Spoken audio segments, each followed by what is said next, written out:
Alright guys, here at Fill the House, and I just have a quick video I want to make, and this is in regards to something that came up on the Reformed Gamers Facebook page, and there had been a somewhat humorous comment that had been made. I said we needed to start a hashtag make EA great again, and it was kind of a joke about how EA is truly the Donald Trump of gaming at this point, but beyond that, there is a larger philosophical sense, one could say, in which if you want to be generous, EA is a company that has done so many great things. It's responsible for many great titles, for publishing them, not always directly developing them, but publishing, getting them out, funding great projects, helping great developing studios. And yeah, there's all the negative that comes with that, and I don't need to rehash everything here that we could talk about vis-a-vis microtransactions and Origin and EA Access and just setting all of that and just throwing it to the side for a moment. Let's be generous and say that there's a lot of good things. So what I wanted to do was to start a little series. I'm going to make this video. I'm hoping other people will make responses about hashtag make EA great again, where we point out a way in which EA could become great again. And my criteria, my rules that I break down are what you're saying has to be viable. Like, you can't say, oh, they should design the greatest game ever and give it away for free.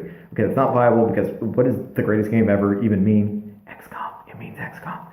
And two, you can't just give games. I mean, that clearly you go out of business. That's not what this is about.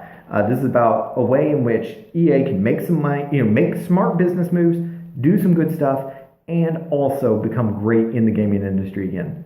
And I realize none of us, or probably very few of us, are business people, best laid plans, et cetera, but it has to have an air of realism about it. Okay, guys, let's not just throw something against the wall, make it legitimate. So since I'm going first, I'm going to take the obvious. It's also my favorite franchise to come out of EA, and you can just deal with that because I'm going first. And that is Mass Effect. EA, you can become great again through Mass Effect. Now, I think the way to do this, first of all, we have to step back, we have to take a breath, we have to be a little bit objective and look at what did Andromeda, as the kind of final death keel of Mass Effect and BioWare, what did it do right and what did it do wrong? Because it did do some stuff right. One thing that nobody complains about with Mass Effect Andromeda is that the gameplay was bad.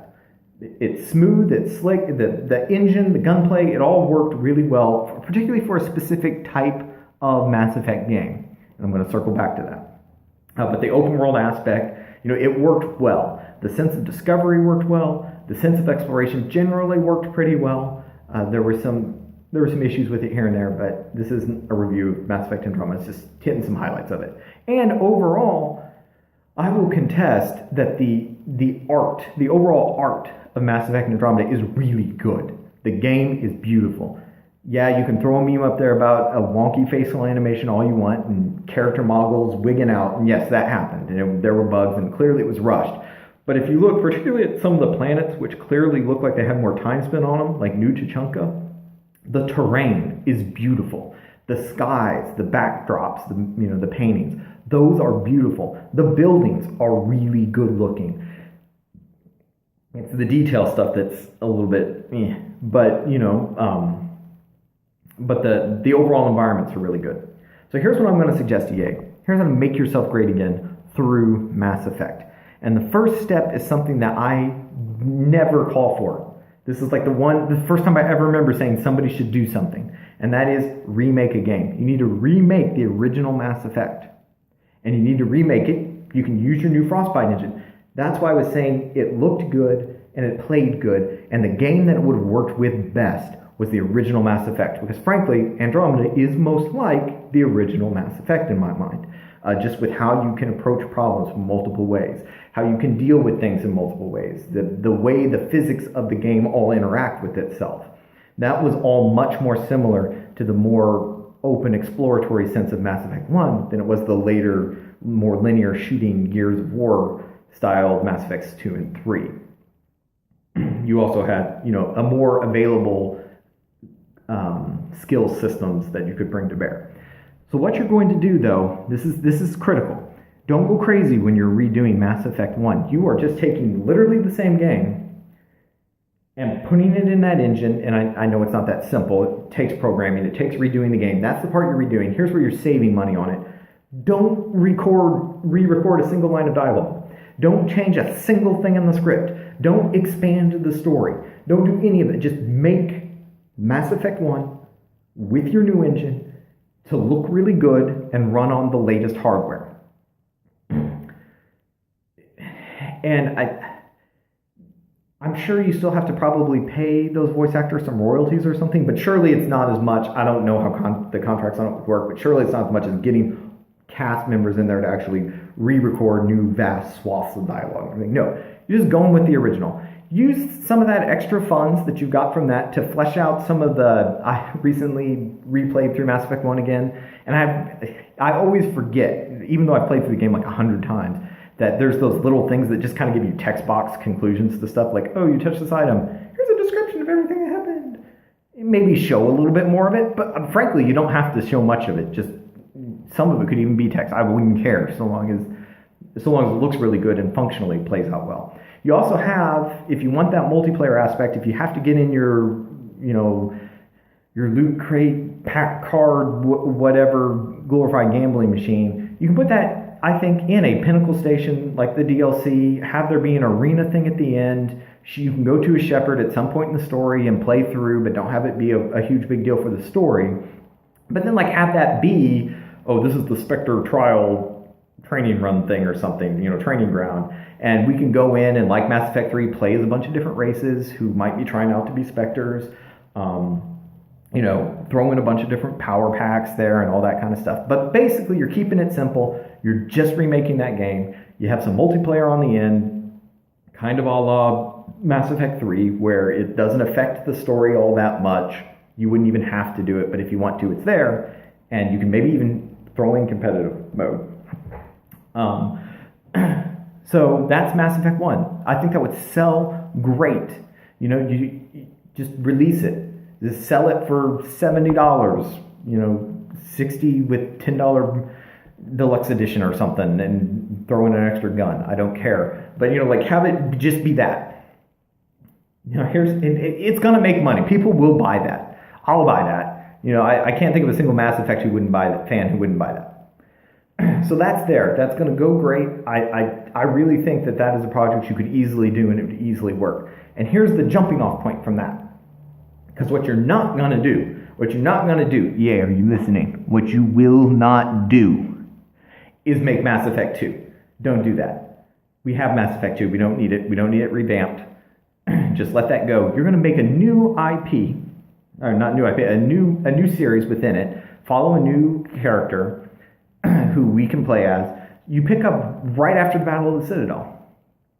We know canonically there's quite a gap of time between the end of Mass Effect 1, the Battle of the Citadel, and the beginning of Mass Effect 2, and even more between the beginning of Mass Effect 2 and when Mass Effect 2 actually starts and you start playing as Shepard, because there's another time gap there. So you have a pretty big time gap there. You have a pretty big time gap that actually has, in your own universe, some cool stuff that happens that we know is going on. You have a war between the Shadow Broker and Cerberus. You have Cerberus starting to grow in power in the Terminus systems, and they're doing different stuff. Have us, as the character, make a pirate. Maybe like Jacob, be a Corsair if you want to tie it to the Alliance, where you're in the Terminus system and you're doing the privateering. But have that be the game. Have us be an archaeologist, discovering stuff, a bounty hunter who gets hired by Cerberus, whatever. You could tie it in so many ways. Have it have the exploration. It can still be in your Frostbite system if you want, but just put the work to make the faces go right the first time through this time. And I think that would be a great springboard, because the first one's going to bring people back in. They're going to remember that they loved Shepard. They're going to remember that they loved this universe, and they're going to be excited to play another game in it. One thing that Andromeda did pretty well was it made me excited to play more Mass Effect stuff. For all the problems that were in that game, I not only played that game, I wanted more content of Mass Effect to play, and I went back and played the original trilogy again. The game made me do that, which brings me to kind of a more nebulous thing. And this is where I'm putting forward something that you're not going to like, EA, but I think would work. It would help you be great again. You need to almost take the Warhammer approach at this point. which is you need to protect your IP quality, but maybe not care so much about individual developer quality. Break Mass Effect into each part is so rich and so detailed. You can break it off, give it to somebody, have them do an entire game on it. You did that with the little Mass Effect phone thing where you were the Cerberus guy. I forget, Infiltrator, I think was the name of that. I don't remember. Point is, and you hand those off to other people. Make sure that those games, and Extra Credits did a thing on Warhammer and Warhammer's current developing and marketing scheme, which I would recommend from this video that somebody go watch if they want to know exactly what I'm talking about. But where you have tons of games, just flood the market with different types of Mass Effect titles. Break off a little piece of that, of your IP, license it out to the Hellblade developers, have, Ninja Project, have them make a not as customizable, really tight narrative-driven game using their kind of stuff that they do that's set in the Mass Effect universe. People will love it, and the important thing is it drives people back to find more Mass Effect IP to play.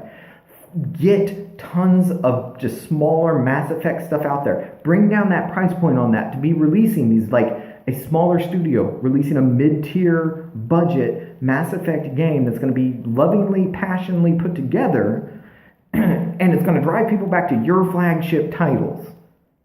Then after that, after you have your Mass Effect RTS, your Mass Effect, horde of adventure games that other people have brought in, more RPG games brought in, you keep bringing out flagship titles. Bring out more flagship titles. That's where you come back, and you're bringing out, and maybe you stay with that original character and do like a trilogy with that guy in the Terminus system leading up to the Reaper invasion, and maybe even during the first part of the Reaper invasion. Just because a lot of people didn't necessarily like how the Reaper invasion ended doesn't mean you don't have a lot of room which you yourself have written content for that you can't use. Tons of stuff there. I think, and at that point, the sky's the limit, and people are interested in your IP again. They're looking at your IP again. So that's how I would use, it's a very truncated version of how I would use Mass Effect to hashtag make EA great again.